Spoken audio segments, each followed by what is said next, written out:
I woke up to the sound of faint rustling downstairs. My room was freezing, the kind of cold that made me want to stay buried under my blankets, but something about the noise put me on edge. I glanced at my clock, 2:17 a.m.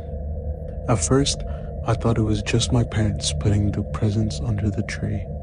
They always insisted Santa wasn't real, but they still liked to keep up the act for me and my little brother. But this didn't sound like them. The footsteps were heavier, more deliberate. Curiosity got the better of me. I slipped out of bed and crept to my door, careful not to make any noise. The hallway was dark and the house was eerily silent except for the occasional creak from the living room floorboards. As I tiptoed down the stairs, I could barely make out a shadow figure near the Christmas tree. I froze. Mom? I whispered. The figure turned sharply. My stomach dropped. It wasn't my mom. Go back to bed. A man's deep voice said. For a moment, I stood there, paralyzed.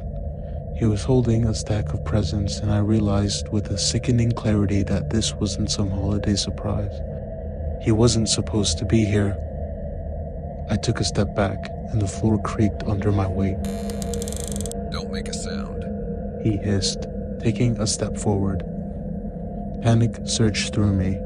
I turned and bolted up the stairs, my socks slipping on the hardwood as I ran. My heart was pounding so hard I could barely hear anything else. I made it to my brother's room, slammed the door shut, and locked it. My hands were shaking as I grabbed my phone and dialed 911. There's someone in my house. I whispered, giving them my address. Ellie? Liam's groggy voice startled me. He sat up in bed, rubbing his eyes. Shh. Pressing my ear to the door, the footsteps were coming up the stairs. Open the door. The man growled from the other side. Tears welled up in my eyes, but I stayed quiet. I held my breath as the banging on the door got louder, harder.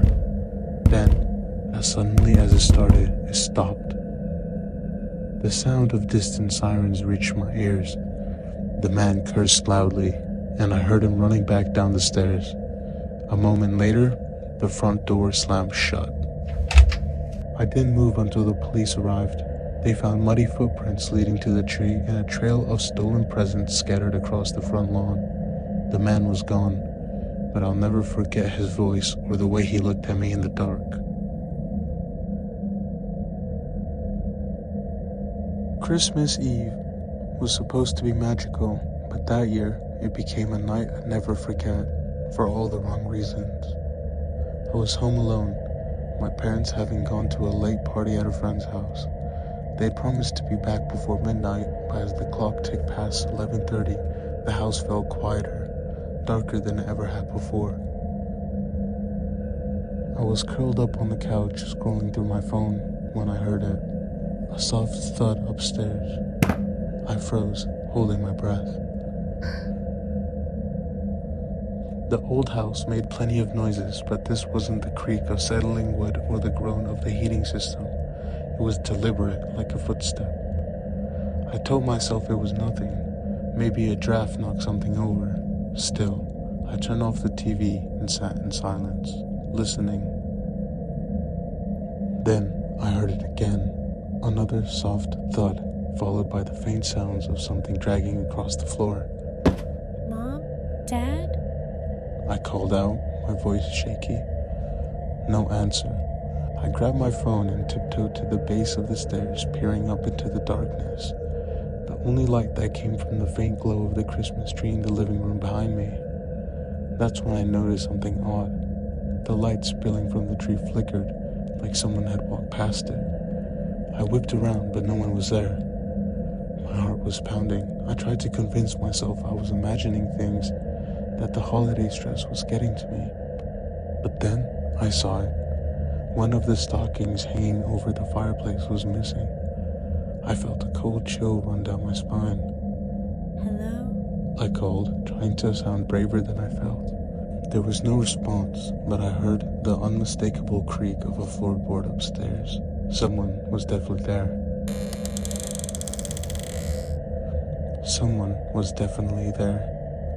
I backed towards the front door, fumbling with the lock, but my hands were shaking too much to get it open. That's when I saw him. A figure emerged from the shadows at the top of the stairs. He was tall and thin, wearing a black hoodie and gloves. He carried the missing stocking in one hand, as if mocking me. Don't scream. He said, his voice calm, almost casual. I froze, my legs refusing to move. Oh, you're gonna sit right there. He continued, gesturing towards the couch with the stocking. Oh, you're not going to do anything stupid. I nodded, my throat dry. He started descending the stairs slowly, his gloved hand sliding along the banister.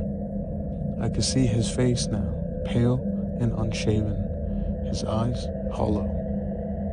Nice tree. He said, glancing at it as he walked past. I bet there's some good stuff under there. I didn't say a word as he crouched by the tree and began rummaging through the gifts. He tore the wrapping paper off for a few, muttering under his breath about what he could sell. The whole time, I clutched my phone in my pocket, my thumb hovering over the emergency call button. My heart was racing so fast I thought I might pass out. Finally, he stood up, his arms full of stolen gifts. Merry Christmas, he said with a smirk, heading for the door.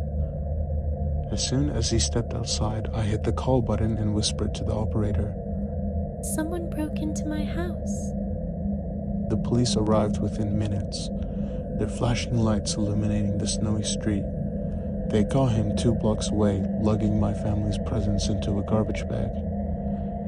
That Christmas morning, as I sat with my parents, staring at the empty space where a stocking should have been, I couldn't stop thinking about his words. It wasn't magic or miracles that saved me that night, just the luck of a fast call and an even faster response, and I'll never hear those words the same way again.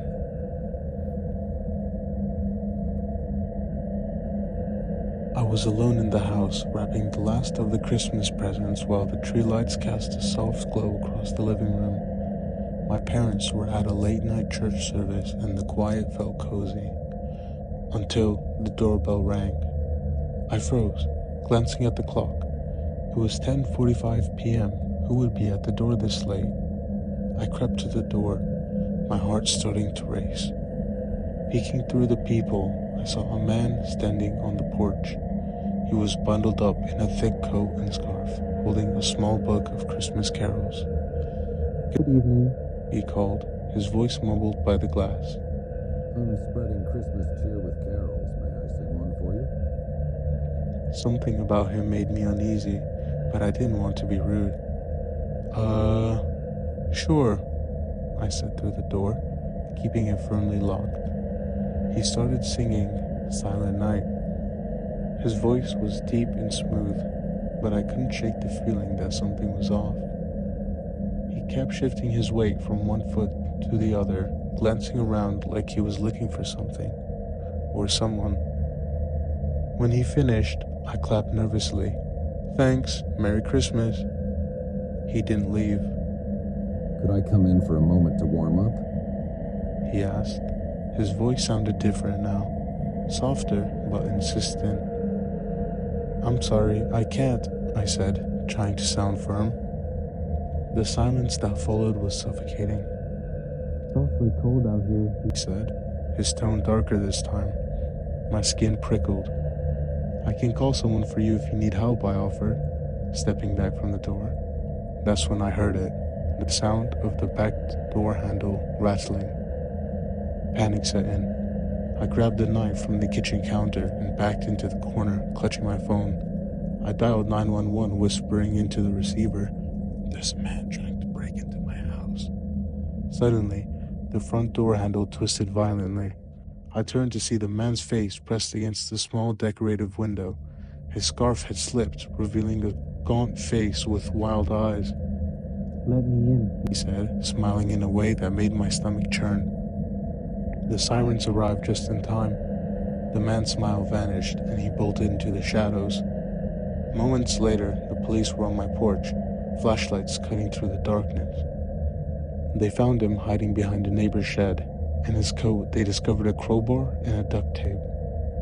That night, as I sat shaking in the police car, they told me he'd been seen in the area before, posing as a caroler to get people to open their doors. I didn't sleep at all that Christmas Eve. Now, I never answer the door at night, no matter how festive it seems.